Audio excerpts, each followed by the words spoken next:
नमस्कार, मेरा नाम है अभिषेक गौतम और आज मैं आप सबके सामने हूँ एक नई कविता लेकर। यह कविता उन लोगों के लिए समर्पित है जो अपने घर, परिवार, गांव को छोड़कर शहरों में आ गए हैं, यहाँ बसे हुए हैं, एक जिंदगी बनाने की कोशिश कर रहे हैं।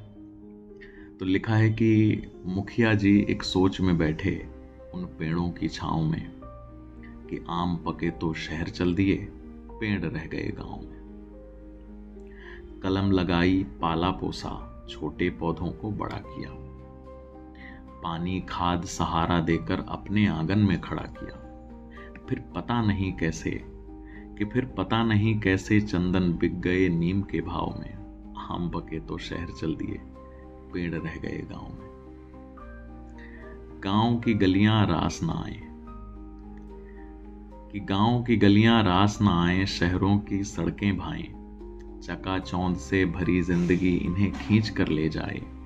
चूल्हे की सोंधी रोटी छोड़ी ब्रेड बटर के चाव में, आम पके तो शहर चल दिए, पेड़ रह गए गांव में। शोर शराबा, धक्का मुक्की, धूल धुआं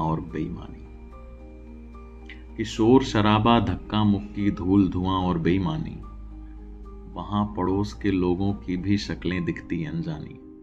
सम्मान, सहजता और अपनापन सब हारे एक दांव में, आम पके तो शहर चल दिए, पेड़ रह गए गांव में। कि घर ना आते घर के दीपक होली और दिवाली में, नदियों की कलकल खोजें शहरों की गंदी नाली में। और जब बचपन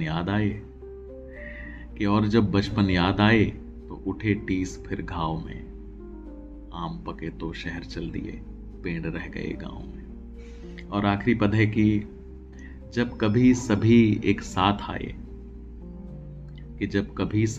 साथ आए, वीराना घर घर लगता है, और फिर उनके जाने की तारीखें सुन डर लगता है।